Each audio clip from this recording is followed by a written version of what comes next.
लोकसभा में BSP leader Danish Ali के खिलाफ बीजेपी के एमपी रमेश बिदोरी के इंतहाई नाज़िबा तबसरों पर सख्त एतराज़ करते हुए मजलिस इत्तेहादुल मुस्लिमीन के सदर बैरिस्टर असदुद्दीन ओवैसी ने कहा कि वो दिन दूर नहीं जब पार्लियामेंट में एक मुसलमान को हुजूमी तशद्दुद मॉब लिंचिंग का निशाना बनाया जाएगा। वो इतवार को रात देर गए दारुस्सलाम में एक इज्तिमा से खिताब कर रहे थे। बैरिस्टर ओवैसी ने कहा कि मुल्क भर में हुजूमी तशद्दुद, गाय की स्मगलिंग और जराइम के दीगर वाक़यात के बारे में सुना था और देखा था, लेकिन पार्लियामेंट में बीजेपी का एक एमपी एक मुसलमान एमपी को गाली देता है। ओवैसी ने कहा कि ऐसे आदमी को पार्लियामेंट में नहीं रहना चाहिए। बैरिस्टर ओवैसी ने कहा कि बीजेपी एमपी की जुबान ही खराब है। वो बिदोरी अवामी नुमाइंदा है, अवाम ने ही उन्हें वोट देकर उन्हें लोकसभा में पहुंचाया है। बैरिस्टर ओवैसी ने कहा कि हरियाणा के नूह में कानून के खिलाफ मकानात को गिराया गया। इस सिलसिले में कानून के अमल को मलहूज नहीं रखा गया। हरिद्वार में मुनक़िदा धर्म संसद में मुसलमानों को गालियां दी गई। बैरिस्टर ओवैसी ने कहा कि वो मंजर कभी नहीं भूलेंगे जब वो छोटे थे, तब जुलूस गुजरने के दौरान आरएसएस के लोग मुबैना तौर पर हमारे घर के सामने फहश नारे लगाया करते थे। और फिर हम देखते हैं कि भारत की पार्लियामेंट में एक बीजेपी का एमपी एक मुस्लिम एमपी को बकवास, गंदगी गाली देता है। एक एक बात, मैंने क्या क्या बात बोलता है। लोग कह रहे हैं नहीं पार्लियामेंट में नहीं बोलना चाहिए था। अच्छा, पार्लियामेंट में नहीं बोलना चाहिए था? बोले कि नहीं, उसकी जबान खराब थी। अच्छा, जबान खराब थी? अरे ये तो अवाम का नुमाइंदा है ना, तुमने इसको वोट डाला। जब अवाम इतने लोगों को मार रही है, जुनैद नसीर को जला रही है, नूह में घरों को 300-350 घरों को बगैर कानून के ड्यू प्रोसेस को फॉलो किए घरों को तोड़ दिए, धर्म संसद में गालियां दी जाती हैं मुसलमानों को, रेप की धमकियां दी जाती हैं, तो ये तो तुम्हारा नुमाइंदा है।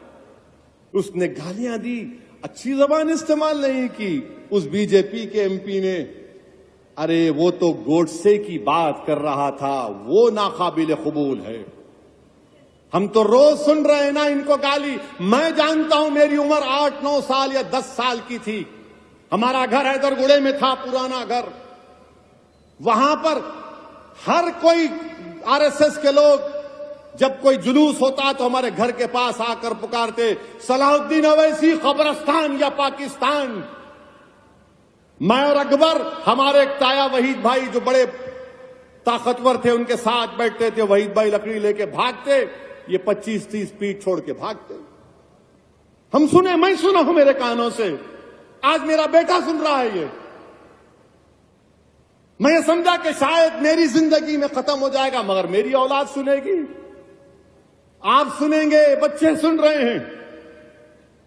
याद रखो मेरी इस बात को, एक दिन आएगा जब भारत की पार्लियामेंट में किसी मुसलमान का मॉब लिंचिंग हो जाएगा। वो दिन दूर नहीं है, वो दिन दूर नहीं है। क्योंकि हिटलर की जब हुकूमत थी, तो हिटलर की हुकूमत में लिखा जाता था, यहूदियों से बच के रहो, ये जर्मनी के लिए खतरा है। आज यहूदी लफ्ज को निकाल दो, मुसलमान लिख दो उस पर। हमारे देश के वजीर आजम, कहां गया आपका सबका साथ, सबका विकास, सबका विश्वास? अरे नरेंद्र मोदी जी, जो आपके एमपी ने मुसलमानों के बारे में जो बकवास बकी है, मेरी आपसे गुजारिश है कि उसका चैलेंज करके आप अरब ममालिक के अपने हुक्मरानों को भिजा दो, या हबीबी इस तरह का हम इससे सलूक करते देखो मुसलमानों से, बुझाओ। क्या नरेंद्र मोदी अपने एमपी की स्पीच का अरबी में ट्रांसलेट करके मोहम्मद बिन सुल्तान, मोहम्मद बिन जैद को भिजाएंगे? आप भिजाएंगे उनको? बताओ देश के वजीर आजम।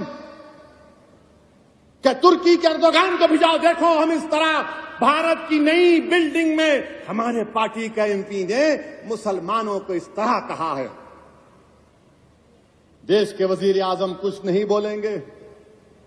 जुनैद नसीर मर गए, वजीर आजम मुंह नहीं खोलते। ट्रेन में 3-3 मुसलमानों को नाम पूछकर गोली मार दी गई, वजीर आजम कुछ नहीं बोलेंगे। पीटा जा रहा है, सतारा में मारा गया, कुछ नहीं। अरे सतारा में तो जो बच्चा शहीद हुआ, अरे देवेंद्र फडणवीस तुम्हारे आदमी ने जुलूस को निकाला था। तुम होम मिनिस्टर रहकर तुम्हारा आदमी सतारा की मस्जिद में घुसता है माप को लेकर। कैसे होम मिनिस्टर हो तुम देवेंद्र फडणवीस? मगर हमारे वजीर आजम ने इस मुल्क में एक माहौल को पैदा कर दिया कि नफरत करो और राज करो, नफरत करो वोट हासिल करो,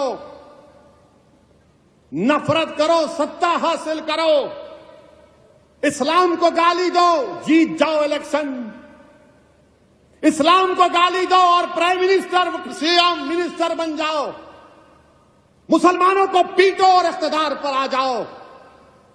अरे कब तक चलेगा नफरत? ये याद रखो, ये नफरत खत्म अगर नहीं हुआ,